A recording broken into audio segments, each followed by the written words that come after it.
부모님의 그 한마디가 내 인생을 산산조각 냈다. 우린 더 이상 내 은행이 아니야. 그날 서울의 번쩍이는 아파트 거실에서 쏟아진 말 한마디가 모든 걸 바꿔놓았다. 하지만 그들은 알지 못했다. 내가 그들의 더러운 비밀을 파헤친 순간 그들의 황금빛 삶이 무너질 거라는 걸. 복수는 내 한마디로 시작되었고 그 끝은 피로 물든 가족의 잔해였다. 나는 강준호, 28살. 서울 강남의 번화가 한복판, 부모님의 펜트하우스에서 자랐다. 아버지는 대기업 임원, 어머니는 유명 디자이너. 겉으로는 완벽한 가족이었다. 대학을 졸업하고 취업 준비 중인 나는 아직 부모님의 지원을 받으며 살았다. 매달 500만 원의 용돈, 주말 골프, 해외여행. 준호야, 내가 성공할 때까지 우리가 내 뒤를 봐줄게. 어머니의 그 말은 언제나 따뜻했다. 그날은 평소와 다름없었다. 2025년 가을, 잎이 물들기 시작한 10월. 나는 직장 면접을 보고 돌아와 소파에 기대어 피곤을 풀고 있었다. 아버지가 서류 가방을 던지듯 테이블에 놓으며 들어오셨다. 준호, 오늘 또 떨어졌어. 목소리가 평소보다 날카로웠다. 아니요, 아직 결과 안 나왔어요. 나는 웃으며 대답했다. 하지만 아버지의 눈빛은 차가웠다. 어머니가 부엌에서 와서 합석했다. 준호야, 우리도 이제 한계야. 회사에서 압박이 심해. 내가 28살이잖아. 언제까지 우리한테 기대? 나는 멍해졌다. 기대. 그건 부모님의 선택이었다. 내가 싫다고 한 적 없는데? 그게 무슨. 용돈 좀 줄이시면 되잖아요. 내 말에 아버지가 코웃음을 쳤다. 용돈. 우리가 내 ATM이야? 우린 더 이상 내 은행이 아니야. 그 말에 그 한마디가 내 가슴을 꿰뚫었다. 어머니가 고개를 저으며 덧붙였다. 준호야, 이제 스스로 살아. 우리가 평생 책임질 수 없어. 그들은 나를 보며 화를 냈다. 마치 내가 범죄자라도 된 듯. 나는 그날 밤 펜트하우스를 나왔다. 지갑엔 10만 원 남지 않았다. 택시를 타고 친구 집으로 갔다. 얘야, 준호. 부모님이 왜 그래? 친구의 물음에 나는 대답 대신 맥주를 들이켰다. 그날부터 내 삶은 지옥이 시작되었다. 직장 면접은 계속 떨어졌고 알바는 서울의 비싼 물가에 턱없이 부족했다. 부모님은 연락조차 없었다. SNS엔 그들의 화려한 일상이 올라왔다. 아버지의 골프 모임, 어머니의 패션쇼. 그들은 나 없이도 잘 살고 있었다. 하지만 복수는 그렇게 쉽게 시작되지 않는다. 한 달 후, 우연히 아버지의 서랍에서 찾은 오래된 편지 한 장이 모든 걸 바꿨다. 나는 몰래 부모님 집에 들어가 물건을 챙겼다. 준호가 대신 짊어진 그날의 편지의 제목이었다. 손이 떨렸다. 열어보니 15년 전 내가 13살 때 교통사고. 누군가의 딸을 치어 죽인 사고. 경찰은 나를 용의자로 지목했다. 나는 기억했다. 그날 밤 아버지가 나를 끌고 가서 준호야, 내가 한 게 아니야. 하지만 가족을 지키려면 그 후 나는 소년원에 2년을 보냈다. 내 인생은 그때부터 망가졌다. 대학 입시는 포기, 친구들은 멀어졌다. 모든 게 그 사고 때문이었다. 편지 속 내용은 충격적이었다. 진짜 범인은 민준이라는 아이였다. 내 이복 동생. 어머니의 불륜으로 태어난 사생아. 아버지는 그 아이를 숨기고 키웠다. 사고 후 민준을 해외로 보냈고 나를 희생양으로 삼았다. 준호가 대신하면 민준이가 안전해. 우리 가족이 무너지지 않아. 편지 끝에 어머니의 필체로 적혀 있었다. 나는 울었다. 아니, 웃었다. 이게 가족인가? 이게 부모님인가? 그날부터 나는 변했다. 낮에는 알바로 버티며 밤에는 조사를 시작했다. 민주는 지금 25살, 미국 유학 후 귀국해 아버지의 회사에서 일하고 있었다. SNS에 그의 사진이 가득했다. 명품 차, 파티, 여자들. 그는 모든 걸 가졌다. 나와 달리. 복수의 불씨가 타오르기 시작했다. 하지만 아직은 때가 아니었다. 나는 더 깊이 파고들어야 했다. 그들의 비밀은 그게 끝이 아니었다. 조사는 중독처럼 나를 사로잡았다. 서울의 밤거리를 헤매며 나는 민준의 흔적을 쫓았다. 카페 알바를 하며 들은 소문, 아버지의 회사 직원에게 몰래 접근한 대화. 민준은 김민준으로 개명해 회사에서 승승장구하고 있었다. 사장님 아들분이시죠? 정말 유능하시던데 직원의 말에 나는 속으로 이를 갈았다. 유능. 그놈이 내 삶을 훔쳤는데. 한 번은 우연히 민준을 봤다. 강남 클럽 앞 그는 여자 팔짱을 끼고 웃고 있었다. 나와 똑같은 눈매, 하지만 더 날카로운 코, 어머니의 피가 섞인 증거. 나는 그림자처럼 따라갔다. 그의 아파트, 압구정의 고급 빌라. 월세만 내 월급의 3배의 그 돈은 어디서? 아버지의 지원이었다. 나처럼. 집에 돌아와 컴퓨터를 켰다. 다크웹 포럼, 해킹 앱 나는 법을 알면서도 경계를 넘었다. 아버지의 회사 재무 기록을 뚫었다. 거기 있었다. 수년간의 특별 지출. 민준에게 흘러간 돈 수십억. 하지만 더 큰 비밀이었다. 15년 전 사고의 피해자 가족. 그들은 합의금으로 10억을 받았지만 실제로는 아버지가 조작한 서류였다. 진짜 범인 민준의 DNA 증거를 조작해 나에게 돌린 거였다. 경찰 내부에 아버지의 진맥이 있었다. 서울지검 검사, 지금은 은퇴한 그 사람. 나는 증거를 모았다. 이메일, 은행 거래 내역, 편지 스캔. 폴더를 복수라고 이름 지었다. 하지만 마음속 갈등이 싹텄다. 이걸 폭로하면? 민준은 감옥에, 부모님은 파멸. 나는 자유로워질까? 아니, 그 사고로 죽은 소녀의 얼굴이 떠올랐다.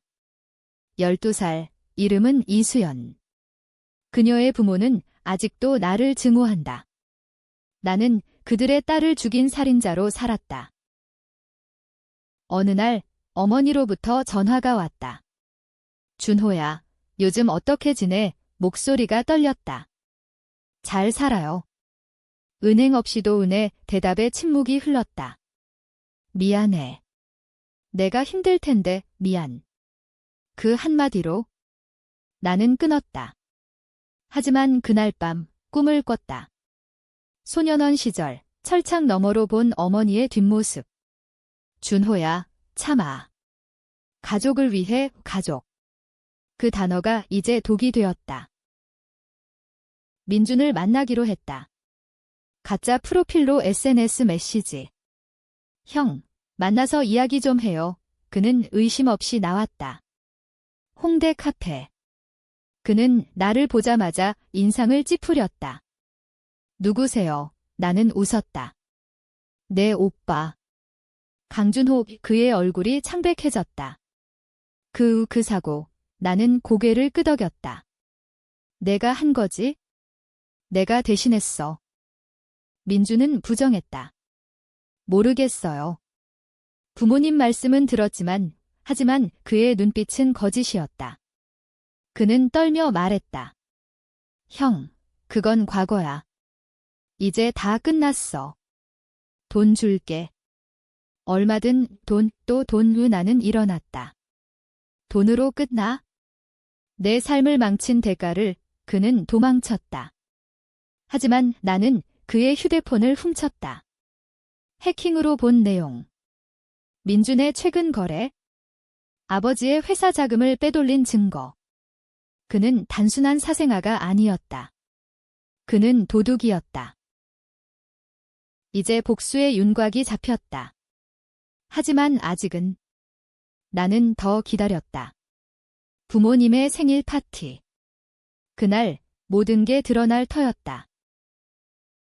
생일 파티는 화려했다. 호텔 그랜드 볼룸, 서울의 엘리트들이 모였다.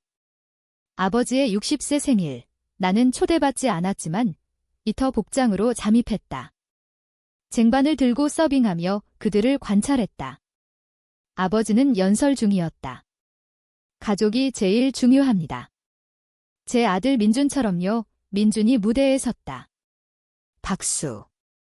나는 이를 갈았다. 어머니는 나를 봤다.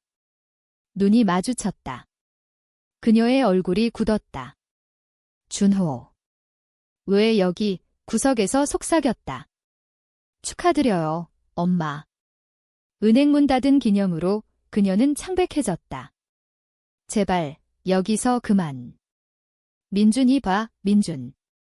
그 이름이 내 신경을 건드렸다. 파티 중간, 나는 민준을 끌고 테라스로 나갔다. 형, 제발.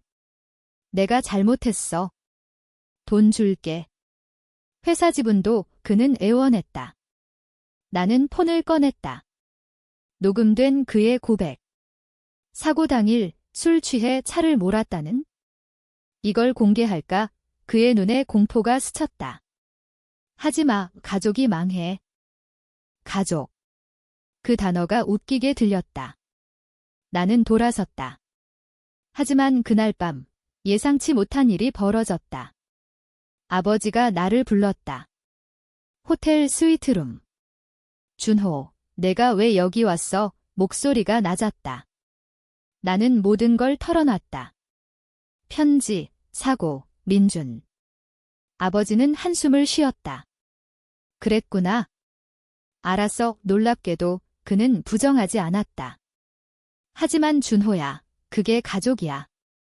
민준은 내 어머니의 실수지만 우리 피라서. 나는 소리쳤다. 실수. 제가 소년원 게 실수예요. 제 인생이. 아버지는 눈물을 흘렸다. 미안해. 하지만 이제 민준이 회사 물려받아야 해. 내가 약하니까 약하다. 그 말은 칼이었다. 나는 방을 나왔다. 복수심이 불타올랐다. 다음 날 나는 변호사를 만났다. 피해자 가족 이수연의 부모. 그들은 나를 증오했지만 진실을 듣고 충격받았다. 정말. 당신이 아니었어. 어머니 이 여사는 울었다. 그럼 우리 딸의 진짜 살인자는? 나는 증거를 보여줬다. 그들은 협력하기로 했다. 소송 준비. 하지만 내 마음은 갈등했다. 이게 정의인가? 아니면 또 다른 복수인가? 민주는 나를 쫓아왔다. 형, 죽여줄까? 농담처럼 말했다. 하지만 그의 눈은 진심이었다. 그는 나를 위협했다. 부모님 말씀대로 내가 사라지면 끝. 나는 웃었다. 이미 늦었어. 그날 첫 번째 타격. 나는 익명으로 언론에 팁을 날렸다. 아버지 회사 주식 폭락. 뉴스 헤드라인, 대기업 임원 자금 유용 의혹. 부모님 집에 갔다. 그들은 패닉이었다. 준호, 내가 한 거야. 어머니의 외침. 나는 고개를 끄덕였다. 은행 문 닫힌 기분 어때요? 아버지가 무릎 꿇었다. 제발. 용서해. 하지만 나는 돌아섰다. 아직 끝나지 않았다. 소송은 빠르게 진행되었다. 이수연의 부모와 함께 우리는 법정을 채웠다. 증인석에 민준이 섰다. 그의 고백이 무너졌다. 그날 제가 운전했어요. 법정은 소란스러웠다. 아버지의 인맥도 소용없었다. 증거가 너무 많았다. 민준은 구속. 15년형. 부모님은 무너졌다. 회사에서 해고된 아버지, 디자인 스튜디오 문 닫은 어머니. 그들의 펜트하우스는 압류되었다. 이제 그들은 작은 원룸으로 쫓겨났다. 생활비. 매달 100만 원도 안 되는 연금. 아이러니했다. 그들이 나에게 했던 대로. 나는 그들을 찾아갔다. 문을 열자 초췌한 모습. 준호야. 밥 좀 사줄래? 어머니의 목소리. 나는 웃었다. 은행 문 닫았잖아요. 하지만 속으로는 아팠다. 이게 복수인가? 나는 한마디 했다. 이제 끝났어요. 민준이는 감옥 가고 여러분은 가난하게 사세요. 그 한마디로 그들의 마지막 희망이 끊겼다. 나는 은행 계좌를 동결시킨 서류를 던졌다. 법원의 결정. 하지만 갈등이 고조되었다. 언론은 나를 영웅으로, 악당으로 불렀다. 가족을 파괴한 아들. 진실을 밝힌 피해자. SNS는 전쟁터. 누군가는 부모님 불쌍해. 아들이 미쳤어. 누군가는 잘했어. 정의야. 나는 취업 PH된 사람들 사이에서 고립되었다. 민준의 편지. 감옥에서 왔다. 형, 미안해.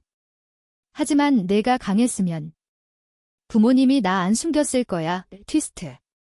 그는 알았다. 사고 후 부모님이 그에게 말했다. 준호가 약해서 내가 살아. 나는 충격받았다. 나는 약했다.